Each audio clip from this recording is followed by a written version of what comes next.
Canvas ICT ইনস্টিটিউটের Microsoft power point কোর্সের এই পর্বে আপনাদের স্বাগতম। আমাদের এই পর্বের ক্লাসের বিষয় মাইক্রোসফট পাওয়ার পয়েন্টের পুরো ইন্টারফেস পরিচিতি এবং ফাইল মেনুর কাজগুলো কি। চলুন তাহলে পর্বটি শুরু করা যাক।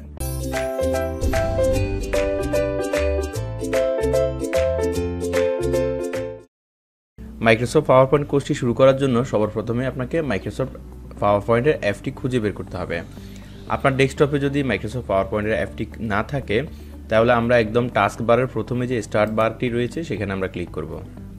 সেখান থেকে আমরা একটু নিচের দিকে স্ক্রল ডাউন করে যাওয়ার পরে আমরা দেখব যে মাইক্রোসফট অফিস, এখানে ক্লিক করব। মাইক্রোসফট অফিসে ক্লিক করার পরে একটু নিচে গেলে দেখবেন মাইক্রোসফটের সকল যে অ্যাপসগুলো রয়েছে তার ভেতরে আমরা মাইক্রোসফট পাওয়ার পয়েন্ট অ্যাপসটি খুঁজে পাবো। তা আমরা যদি এখন এখানে মাইক্রোসফট পাওয়ার পয়েন্টে ক্লিক করি তাহলে আমাদের মাইক্রোসফট পাওয়ার পয়েন্টে যে অ্যাপসটি রয়েছে সেটি ওপেন হয়ে যাবে। দেখুন আমাদের অ্যাপসটি ওপেন হয়ে গিয়েছে। আমরা পুনরায় আবার কেটে দিই। আরেকটি নিয়ম আমরা দেখব কিভাবে সেটি ওপেন করতে হয়। আমরা এই যে লেখা আছে টাইপ হিয়ার টু সার্চ, আমরা এখানে ক্লিক করব। এখানে ক্লিক করে কিবোর্ড থেকে লিখব পাওয়ার পয়েন্ট। দেখুন তাও চলে আসছে। আমরা এখানেও যদি একটা ক্লিক করি চলে আসবে। অথবা আমরা যদি আমাদের এই পাওয়ার পয়েন্ট অ্যাপটিকে আমরা যদি এই যে ডেস্কটপে নিয়ে আসতে চাই তাহলে কি করতে হবে। এজন্য আমরা পুনরায় এই যে স্টার্ট বাটনে যাব, সেখান থেকে একটু নিচে স্ক্রল ডাউনে যাওয়ার পরে লেখা দেখব মাইক্রোসফট অফিস। সেখানে ক্লিক করার পরে এই যে এখানে একদম প্রথমে আছে মাইক্রোসফট পাওয়ার পয়েন্ট, আমরা সেই মাইক্রোসফট পাওয়ার পয়েন্টটিকে এভাবে মাউসের লেফট বাটন দিয়ে চেপে ধরে এভাবে ড্র্যাগ করে এনে ছেড়ে দিব। তখন আমাদের মাইক্রোসফট পাওয়ার পয়েন্টটি আমাদের যে ডেস্কটপ রয়েছে সেই ডেস্কটপে চলে আসছে।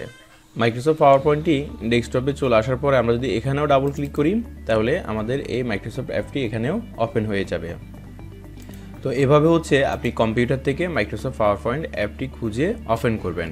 এখানে একটি বিষয় আপনাকে খেয়াল রাখতে হবে, সেই বিষয়টি হচ্ছে অবশ্যই মাইক্রোসফট অফিসের যে সফটওয়্যারটি রয়েছে সেটি অবশ্যই ইনস্টল থাকতে হবে আপনার কম্পিউটারে। যদি ইনস্টল না থাকে তাহলে আপনি সারাদিন খুঁজলেও এটি পাবেন না।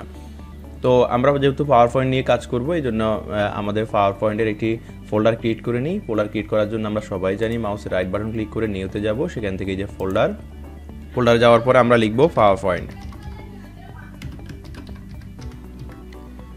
পাওয়ার পয়েন্ট ক্লিক করে আমরা এটা ফোল্ডার ক্রিয়েট করে নিলাম। এবার আমরা যদি বাইরে ক্লিক করি তাহলে আমাদের ফোল্ডারটি ক্রিয়েট হয়ে যাবে।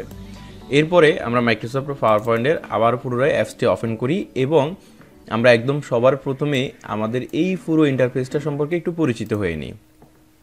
মাইক্রোসফট পাওয়ার পয়েন্ট ওপেন হওয়ার পরে আমরা মাইক্রোসফটের যে পুরো ইন্টারফেসটি রয়েছে সেটি সম্পর্কে একটু ধারণা নিয়ে নিই। একদম প্রথমে এই যে বারটি রয়েছে এটিকে বলা হয় কুইক অ্যাক্সেস টুলবার। এই কুইক অ্যাক্সেস টুলবারের মধ্যে আপনি সহজে কাজ করার জন্য বিভিন্ন জিনিসকে এখানে সেভ করে রাখতে পারবেন, চাইলে আবার বাদ দিয়ে রাখতে পারবেন। যেমন এখানে আছে সেভ অপশানটি আছে, তারপর রিডো আছে, তারপর আন্ডু আছে।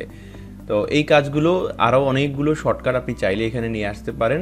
ধরুন আপনার শেফের বেশি কাজ আছে পাওয়ার পয়েন্টে, তাহলে শেফটিকে এখানে নিয়ে আসতে পারেন। আপনি হচ্ছে স্মার্ট আর্টের কাজ আছে সেটি এখানে নিয়ে আসতে পারেন। সহজ কথা হচ্ছে আপনার যা যা বেশি প্রয়োজন সেই বিষয়গুলোকে বা সেই ফাংশনগুলোকে চাইলে খুব সহজে কুইক অ্যাক্সেস টুলবার আপনি নিয়ে আসতে পারেন। এরপরে রয়েছে আমাদের অনেকগুলো মেনু বার, ফাইল মেনু থেকে শুরু করে একদম ফক্সিট রিডার পিডিএফ পর্যন্ত এই সবগুলোকে বলা হয় মেনু। আর মেনুর ভেতরে যে অপশনগুলো দেখা যায় সেগুলোকে বলা হয় রিবন। এই যে আমাদের সবগুলো মেনুর ভেতরে অনেকগুলো ফাংশন দেখা যাচ্ছে, এগুলোকে বলা হয় রিবন। তারপরেই রয়েছে এই যে একদম প্রথমে এটাকে বলা হয় টাইটেল বার। আমরা আমাদের যে মাইক্রোসফট পাওয়ার পয়েন্টের যে ফাইলটিকে সেভ করব সেখানে যে নামটি প্রদর্শিত হবে সেই জায়গাটাকে বলা হয় টাইটেল বার। এরপরে আছে এই যে মাইনাসের মতো দেখতে, এটিকে বলা হয় মিনিমাইজ। এরপরে এটিকে বলা ডাউন অথবা রেস্টোর। আপনি যখন এখন আমি ডাউন করলাম আবার পূর্বের অবস্থা যাওয়ার জন্য ম্যাক্সিমাইজ অথবা রেস্টোর বলা হয়। আর এটিকে বলা হয় এক্সিট। আপনি এটি প্রেস করলে একদমই কেটে যাবে। তো এখানে আপনি যখন মিনিমাইজ করবেন কোনো ফাইলকে তাহলে সেই ফাইলটি আপনার টাস্ক বারে পাওয়ার পয়েন্টে ওপেন হয়ে থাকবে, আপনি আবার ক্লিক করলে সেটি চালু হয়ে যাবে। এরপরে একদম সবার প্রথমে আছে এটিকে বলা হয় স্লাইড বার। আপনি যতগুলো স্লাইড এখানে ক্রিয়েট করে নেবেন সবগুলো স্লাইড এখানে একের পর এক ক্রমান্বয়ে দেখা যাবে। এরপরে এই জায়গাটাকে বলা হয় স্লাইড ওয়ার্কার বা স্লাইড ওয়ার্ক এরিয়া। আমরা যে কাজগুলো করব সেই কাজ এই ওয়ার্কের মধ্যেই করব। তারপর একটু নিচে আছে ক্লিক অ্যাড টু নোটস। আপনি চাইলে এখানে এই স্লাইড সম্পর্কিত বিভিন্ন নোট এখানে লিখে নিতে পারবেন। আমরা যদি আমাদের স্লাইডগুলোকে জুম আউট করতে চাই তাহলে এখানে মাইনাস প্রেস করব, আর যদি জুম ইন করে নিতে চাই তাহলে এখানে প্লাসে প্রেস করব। এই যে এভাবে আমরা প্লাসে আউট করব, প্লাসে প্রেস করব। এরপরে আমরা যদি আমাদের এই স্লাইডটা কীরকম দেখাচ্ছে এই জিনিসটা যদি প্রদর্শিত করতে চাই, তাহলে আমরা এই যে এখানে থাকা যে স্লাইড শোটি রয়েছে আমরা সেখানে ক্লিক করলে এটি এরকমভাবে প্রদর্শিত হবে। আবার আমরা যদি কিবোর্ড থেকে ইএসসি প্রেস করি, এটা আবার পুনরায় এডিটিং প্যানেলে চলে আসবে। এই সেম কাজটি আমরা স্লাইড শোতে গেলেও পেতাম। এই যে এখানে লেখা আছে ফ্রম বিগিনিং, এখানে ক্লিক করলে আবার এটি প্রদর্শিত হবে। আবার কিবোর্ড থেকে ইএসসি প্রেস করলে এটি পুনরায় এডিটিং মোডে চলে যাবে। ইন্টারফেস পরিচিতির পরে আমরা দেখব ফাইল মেনুর কাজগুলো। ফাইল মেনুতে ক্লিক করার পর একদম সবার প্রথমে রয়েছে সেভ অপশান। সেভ মানে হচ্ছে আপনি যে ফাইলটি নিয়ে কাজ করতেছেন সেটিকে আপনি সংরক্ষণ করবেন কম্পিউটারের ড্রাইভে। তো এই জন্য আমরা সেভে ক্লিক করলাম। এরপরে কম্পিউটার আমাদের থেকে জানতে চাচ্ছে আমরা এটা কোথায় সেভ করব। অবশ্যই আপনি চেষ্টা করবেন কম্পিউটারে যে দিস পিসি রয়েছে এবং দিস পিসির ভেতরে যে ড্রাইভগুলো আছে সেগুলোর ভেতরে সেভ করতে। তো আমি আপাতত সময়ের জন্য যেহেতু টিউটোরিয়াল দেখাচ্ছি সেজন্য আমরা এখানে ডেস্কটপ ক্লিক করব। ডেস্কটপ ক্লিক করার পরে ডেস্কটপে থাকা সব ফোল্ডারগুলো এখানে দেখা যাবে। আপনি মাউসের যে চাকাটি রয়েছে সেটিকে ঘুরিয়ে এই ফোল্ডারগুলো দেখতে পাবেন। তো এখানে আমরা একটা ফোল্ডার ক্রিয়েট করে নিয়েছিলাম পাওয়ার পয়েন্ট নামে। সেই পাওয়ার পয়েন্ট ফোল্ডারের মধ্যে আমরা ডাবল ক্লিক করে প্রেস করে পাওয়ার পয়েন্টের ভেতরে ঢোকার পরে এখানে রয়েছে ফাইল নেম। আমরা মনে করুন এখানে ক্লিক করে লিখলাম ক্লাস 1। ক্লাস 1 লিখে এখানে আমরা এটিকে সেভ করে দিব। এখন আমি যে ফাইলটির যে নাম দিয়ে সেভ করেছি সেটি আমাদের টাইটেল বারে দেখা যাবে এবং এটা দেখে আমরা বুঝবো যে আমাদের ফাইলটি সেভ হয়েছে। এরপরে আছে সেভ অ্যাজ। সেভ অ্যাজ বিষয়টার মানে হচ্ছে আপনি যে ক্লাস 1 নামক ফাইলটি সেভ করেছেন সে ফাইলটিকে অক্ষত রেখে আপনি আরেকটি একই ভেতরে থাকা যে যেমন ভেতরে থাকা যত শেপ বা যত ডিজাইন সব কিছুকে রেখে আপনি একই ফাইলকে আরেকটা নামে সেভ করতে চাচ্ছেন। এই যে আরেকটা নামে সেভ করতে চাচ্ছেন তখন আপনি সেভ অ্যাজ দিবেন। দেখুন ভেতরে যা আছে সবই ঠিক থাকবে, সে আবারও সেভের নাম চাচ্ছে। এটা কেন করা হয়? মনে করুন রহিম তার অ্যাসাইনমেন্টের জন্য একটা প্রেজেন্টেশন তৈরি করেছে। এখন করিম নামক একজন ব্যক্তি সে রাত জেগে কাজটি করতে পারেনি, কিন্তু সকালে তো তার টিচারকে এটি জমা দিতে হবে। এই জন্য সে রহিম থেকে বলল যে তোমার ফাইলটা আমাকে দাও। সে দিল এবং বলা হলো যে তোমার ফাইল আমি কিছুই করব না, আমি জাস্ট তোমার ফাইল থেকে সেভ অ্যাজ করে নতুন একটা নাম দিয়ে বা মনে করেন করিমের নাম দিয়ে সে আরেকটি ফাইল করে নিল। এই যে নাম দিল করিম, নেওয়ার পরে সে সেভ প্রেস করলো। এখন দেখুন এখান থেকে ক্লাস 1টি সরে গিয়ে করিম চলে আসছে। এখন করিম তার ইচ্ছে মতো রহিমের নামগুলোকে ডিলিট করে দিয়ে করিমের নাম বসিয়ে দিবে, অথবা সে তার ইচ্ছে মতো করে একটু ডিজাইনগুলো চেঞ্জ করে দিবে। ফলে তার এই যে এতগুলো কাজ গতকাল রাতে রহিম বসে বসে করেছে তা কিন্তু করিমকে করা লাগবে না। এটি হচ্ছে সেভ অ্যাজের কাজ। তো এরপর হচ্ছে অফেন। অফেন মানে হচ্ছে আমি চাইলে কিছুক্ষণ আগে যে ফাইলটি সেভ করেছি ক্লাস 1 নামে সে ফাইলটি অফেন করতে পারি। আমরা যে অফেনে প্রেস করার পরে আমাদের কোন লোকেশানে সেই ফাইলটি রয়েছে সেই লোকেশানে গিয়ে মনে করি আমরা এই ফাইলটি ওপেন করব। এখানে ক্লিক করে এই যে ওপেনে প্রেস করলেই দেখুন আমার ক্লাস 1 নামক যে ফাইলটি সেটি ওপেন হয়ে গিয়েছে। ঠিক আছে, এরপরে আমরা ক্লোজ মানে হচ্ছে এখন আমার যে ক্লাস 1 নামক ফাইলটি ওপেন আছে আমি এখানে প্রেস করলে সেটি ক্লোজ হয়ে যাবে। দেখুন সেটি ক্লোজ হয়ে ওই যে করিম নামক যে ফাইলটি আমরা পরে করেছি সেটি ওপেন আছে। এরপর হচ্ছে ইনফো। ইনফোতে হচ্ছে আমাদের যে বিভিন্ন তথ্যগুলো সেই ইনফরমেশনগুলো এখানে আছে। আমাদের যে পাওয়ার পয়েন্ট অ্যাপসটি রয়েছে সেটি কি অ্যাক্টিভেটেড কিনা সেটি এখানে দেখা যাবে। এরপরে হচ্ছে চাইলে আপনি আপনার যে ফাইলটি রয়েছে সেটিকে আপনি পাসওয়ার্ড দিয়ে সংরক্ষণ করতে পারবেন। এই জন্য আপনি এই যে এখানে প্রোটেকশানে ক্লিক করে ইনক্রিপ্ট উইথ পাসওয়ার্ডে ক্লিক করলে এখানে আপনার থেকে পাসওয়ার্ড চাইবে। মনে করেন আমরা একটা পাসওয়ার্ড দিয়ে দিলাম, আমরা 1 2 3 4 5 6 দিয়ে নিলাম। এরপরে একটু খেয়াল রাখতে হবে এই পাসওয়ার্ডটি ভুলে গেলে কিন্তু এই ফাইলটি আপনি আর উদ্ধার করতে পারবেন না। এটি আপনাকে খুব হাইলি রিকমেন্ডেড। আপনি যে পাসওয়ার্ডটি দিবেন সেই পাসওয়ার্ডটি কোথাও লিখে রাখবেন, অথবা অবশ্যই মনে থাকবে এরকম একটি পাসওয়ার্ড আপনি এখানে দিয়ে রাখবেন। তো আমরা ওকে প্রেস করার পরে একই পাসওয়ার্ড আমাদেরকে আবারও চাচ্ছে। তো আমরা 1 2 3 4 5 6 এই পাসওয়ার্ডটি প্রেস করতেছি, ওকে প্রেস করে দিলাম। এখন দেখুন আমি এই যে আবার এখানে ফাইল থেকে যাচ্ছি, ফাইল থেকে আমরা এটিকে ক্লোজ করে দিলাম, সেভ করে ক্লোজ করে দিলাম। এরপর আমি আবার পুনরায় ফাইলটি ওপেন করতে চাচ্ছি। ওপেন থেকে আমরা পাসওয়ার্ড দিয়েছি করিম নামক যে ফাইলটি রয়েছে সেটি। এখন আমরা ওপেনে প্রেস করলাম, দেখুন এটি কিন্তু সরাসরি ওপেন হয় নাই, এখানে পাসওয়ার্ড চাচ্ছে। তো এই জন্য আমরা যে পাসওয়ার্ডটি দিয়েছি সেটি এখানে দিয়ে নিব 1 2 3 4 5 6। এখন যদি আমরা ওকে প্রেস করি দেখুন আমার ফাইলটি ওপেন হয়ে গিয়েছে। এরপর আমরা আবারও ফাইলে গেলাম। এরপরে এখানে বাকি যে অপশনগুলো ওগুলো খুব একটা ইম্পর্টেন্ট না, আমরা এর পরেরটাতে যাচ্ছি। এরপর আছে রিসেন্ট। রিসেন্ট মানে হচ্ছে আপনি মাইক্রোসফট পাওয়ার পয়েন্টের ভেতরে আপনি যতগুলো ফাইল নিয়ে কাজ করেছেন সেই ফাইলগুলো আপনাকে রিসেন্টে দেখাবে, যেটা রিসেন্টলি আপনি কাজ করেছেন, হয়তো গত 10 দিন বা 15 দিন বা 5 দিনের ভেতরে যে কাজগুলো করেছেন সেগুলো এই রিসেন্টের ভেতরে আপনাকে দেখাবে। এরপর আছে নিউতে প্রেস করার পরে আপনি চাইলে এখান থেকে ব্ল্যাঙ্ক প্রেজেন্টেশন নিতে পারবেন। এখন যদি আমি ক্রিয়েটিভ প্রেস করি, আমি একদম নিউ একটা প্রেজেন্টেশন নিলাম। এটা নেওয়ার পরে আমাকে আবারও এটা সেভ করতে হবে বা বিভিন্ন ডিজাইন থেকে শুরু করে সবই করতে হবে। অথবা আপনি নিউতে যাওয়ার পরে এই যে এখানে তাদের রিসেন্ট বা বিভিন্ন টেমপ্লেটগুলো দেওয়া আছে, আপনি চাইলে সেই টেমপ্লেটগুলো নিতে পারেন, যেমন অ্যাওয়ার্ড টেমপ্লেট। তবে এক্ষেত্রে অবশ্যই আপনার যে পাওয়ার পয়েন্টটি আছে সেই পাওয়ার পয়েন্টটি লাইসেন্সেবল হতে হবে এবং একটু আপডেট হতে হবে, এই বিষয়টা একটু মাথায় রাখবেন। তো আমরা যেহেতু আমাদের খুব একটি হাইলি প্রয়োজন পড়ে না, আমরা বেসিক কাজগুলো করব, সেই জন্য আমরা ব্ল্যাঙ্ক প্রেজেন্টেশন দিয়ে ক্রিয়েট করে নিব, তাহলে আমরা ইজিলি এটা করতে পারবো। আমরা আগের ফাইলটিকে ওপেন করে নিচ্ছি। ধরুন আমরা এই ফাইলটিকে ওপেন করে নিলাম।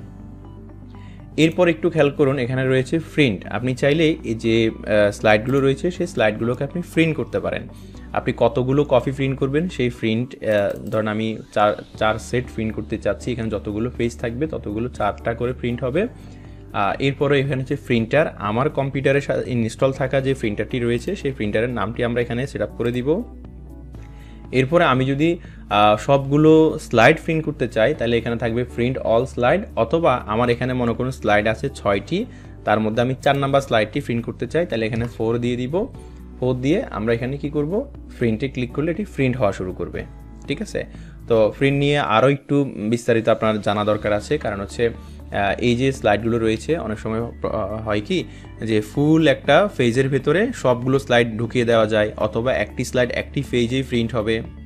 এই কাজগুলো আপনি এই যে এখান থেকে করতে পারবেন। আপনি চাইলে যে এখানে প্রতিটা পেজের নিচে নোট নিতে পারেন, আউটলাইন নিতে পারেন, তারপরে একটি পেজের ভিতরে একটি স্লাইড থাকবে, অথবা একটি পেজের ভিতরে 2টি স্লাইড থাকবে, অথবা 3টি, এভাবে আপনি চাইলে অনেকগুলো স্লাইড নিয়েও এই কাজগুলো করতে পারেন। এরপর আপনি কলেটেড দিতে পারেন। কলেটেড মানে হচ্ছে আপনি এটা কি একই একটা ফাইলের ভিতরে 6টা পেজ আছে, তা আপনি কি চাচ্ছেন 1 2 3 থেকে এভাবে 1 2 3 4 5 6 ক্রমান্বয়ে পেজগুলো প্রিন্ট হবে, নাকি চাচ্ছেন যে প্রথমে আমার 1 নাম্বার ফাইলটি 4 বার প্রিন্ট হবে, পরে 2 নাম্বার পেজটি প্রিন্ট হবে, পরে 3 নাম্বার পেজটি প্রিন্ট হবে, এভাবে যদি আপনি চান তাহলে আপনি আনকলেটেড করে দিবেন। আর কলেটেড মানে হচ্ছে সিরিয়াল ওয়াইজ এক সেট প্রিন্ট হয়ে পরের সেট প্রিন্ট হবে, পরের সেট প্রিন্ট হবে। আর আনকলেটেড মানে হচ্ছে প্রথমে এই 6টা পেজের মধ্যে 1 নাম্বার পেজটা 6 বার প্রিন্ট হবে, বা যত কপিজ করে দিবেন ততবার প্রিন্ট হবে, দেন 2 নাম্বারটা ততবার প্রিন্ট হবে, 3 নাম্বারটাও ততবার প্রিন্ট হবে, এভাবে যদি আনকলেটেড দেন এভাবে হবে। এরপরে কালার, আপনি কি এটিকে কালার প্রিন্ট করতে চাচ্ছেন, যেমন হয়তো আপনার পাওয়ার পয়েন্টে আছে কালার, বাট আপনি প্রিন্ট করতে চাচ্ছেন সাদা কালো, তাহলে আপনি এই যে পিওর ব্ল্যাক অ্যান্ড হোয়াইট করে দিতে পারেন, অথবা গ্রে স্কেল দিতে পারেন। গ্রে স্কেলটা হচ্ছে একটু সাদা কালো ভাব থাকবে, বাট পুরোপুরি সাদা কালো না। আর একদম পিওর যদি ব্ল্যাক অ্যান্ড হোয়াইট নিতে চান তাহলে আপনি এখানে প্রেস করবেন, এখানে প্রেস করলে দেখুন এটি সাদা কালো হয়ে যাবে এভাবে। এরপরে আমি যখন এখানে প্রিন্টে প্রেস করব, দেন আমাদের যে প্রিন্টার সেখানে এই স্লাইডগুলো প্রিন্ট হতে থাকবে।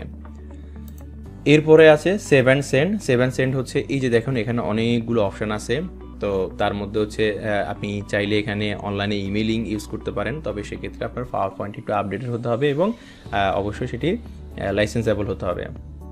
তারপর আপনি ওয়েব ভার্সনে সেভ করতে পারেন, আপনি কারো কাছে আপনার সেভকৃত পাওয়ার পয়েন্টটি শেয়ার করতে পারেন, তারপর এটিকে আপনি ব্রডকাস্ট করতে পারেন, পাবলিশ স্লাইড করতে পারেন। তো এই এতগুলো বিষয় আছে, ঠিক আছে প্রোগ্রাম, কিন্তু আপনি বেসিক অবস্থায় এতগুলো দরকার হবে না। আপনার যেটা দরকার হবে সেটা হচ্ছে এটাকে হয়তো পিডিএফ করা লাগবে, তখন আপনি এই যে এখান থেকে চাইলে ক্রিয়েট পিডিএফে ক্লিক করে ক্রিয়েট পিডিএফ এক্সপিএসে প্রেস করবেন। দেন হচ্ছে এই যে এখানে আপনার যে ডেস্কটপে থাকা যে পাওয়ার পয়েন্ট ফোল্ডার, দেখুন this PC local disk users, এই যে এখানে ডেস্কটপে থাকা পাওয়ার পয়েন্টের ভেতরে আমরা ক্লাস 1 নামে এই ফাইলটিকে পিডিএফ করতেছি। এখন আমরা যদি পাবলিশে প্রেস করি, দেখুন এটি পিডিএফ আকারে পাবলিশ হবে। এখন আমাদের কাছে এটা ওপেন হওয়ার অনুমতি যাচ্ছে, আমরা মাইক্রোসফট ইডিজিতে ওপেন করতেছি। দেখুন আমাদের যে ফাইলটি আমরা মাত্র পাওয়ার পয়েন্টের পিডিএফ করে নিলাম, সেই পিডিএফ করা ফাইলটি এখানে দেখা যাচ্ছে। এরপর আমরা পুনরায় আবারও এখানে ফাইলে চলে যাচ্ছি। এরপর আমরা যদি এটাকে ভিডিও আকারে নিতে চাই, যে আমি যে স্লাইডগুলো করেছি এগুলো যখন আমরা ট্রানজিশন অ্যানিমেশন ব্যবহার করব, দেন আমি এটাকে যদি ভিডিও আকারে প্রকাশ করতে চাই, হয়তো আমি ইউটিউবে আপলোড করব অথবা হচ্ছে আমি আমাদের স্টুডেন্টদেরকে ভিডিও আকারে দেখাতে চাচ্ছি, সেক্ষেত্রে ভিডিও করবেন কীভাবে? এই জন্য পুনরায় আবারও সেভ অ্যান্ড সেন্ডে চলে যাবেন। তার নিচে আছে ক্রিয়েট এ ভিডিও। আপনি যদি এই ক্রিয়েট এ ভিডিওতে ক্লিক করেন, এই যে এখানে আপনি একটা স্লাইডের পর একটা স্লাইড আসতে কত সেকেন্ড সময় নেবে সেই সেকেন্ডটা এখান থেকে কমিয়ে অথবা বাড়িয়ে দিতে পারেন। এরপরে যখন আপনি ক্রিয়েট ভিডিওতে ক্লিক করবেন, পুনরায় আপনি যে পাওয়ার পয়েন্টের ফাইলটিকে ভিডিও আকারে নেবেন, সেই ফাইলটিকে আপনি কী নাম ব্যবহার করবেন? ধরুন আমরা এটাকেও ক্লাস 1 নামে ব্যবহার করলাম, করে যখন আমরা সেভ প্রেস করব, দেখুন এটি তখন ভিডিওর জন্য চলে যাচ্ছে যে প্রসেসিং। এই বারটি যখন ফুল ফিল আপ হবে দেন এটি ভিডিও আকারে প্রকাশ হবে, আমরা এটি দেখতে পাবো কিছুক্ষণ পরে। এরপর আমরা দেখি ফাইলে আর কি আছে। ফাইলে আর গুরুত্বপূর্ণ কোনো কিছুই নেই, এখানে আছে অপশান, বিভিন্ন রকম অপশানগুলো বা সেটিংসগুলো ঠিক করার জন্য এই কাজটি করতে হয়। তো এখানে একটি গুরুত্বপূর্ণ বিষয় থাকে, অনেক সময় প্রুফিংয়ে এসে আমরা যখন লিখি, মনে করেন গরু হয়ে যায় অরু, আমরা লিখি হচ্ছে ক্যানভাস, এটা হয়ে যায় ক্যাম্পাস, এরকম টাইপের লেখাগুলো যদি ভেঙে যায় বা এলোমেলো হয়ে যায়, তাহলে আপনি কি করবেন? এখানে থাকা যে টিক চিহ্নগুলো আছে বেসিকভাবে টিক চিহ্নগুলো সব উঠাই দিবেন। এরপরে এখানে অটো কারেকশানে যে টিক চিহ্নগুলো থাকবে, এই যেভাবে টিক চিহ্ন থাকবে, আপনি বানানগুলো যখন সমস্যা করবে তখন জাস্ট এই টিক চিহ্নগুলো সব উঠাই দিবেন। এইভাবে টিক চিহ্নগুলো উঠিয়ে দিয়ে আপনি জাস্ট ওকে প্রেস করবেন, এই যে এখানেও জাস্ট ওকে প্রেস করবেন, ব্যাস আপনার আর কোনো বানান সমস্যা হবে না। আরেকটা বিষয় খেয়াল রাখবেন, আপনার যা যা লাগবে এই অপশান থেকে একটু জাস্ট মাথা খাটিয়ে অথবা একটু জাস্ট সময় দিলেই আপনি এগুলো পারবেন। আজকের পর্বটি এই পর্যন্ত। আপনি নিয়মিত আমাদের এই পর্বের ক্লাসগুলো দেখতে অবশ্যই আমাদের ইউটিউব চ্যানেলটি সাবস্ক্রাইব করে রাখবেন এবং পরবর্তী নোটিফিকেশনগুলো পেতে বেল আইকনটি বাজিয়ে রাখবেন। আজকের পর্ব এই পর্যন্ত। আল্লাহ হাফেজ।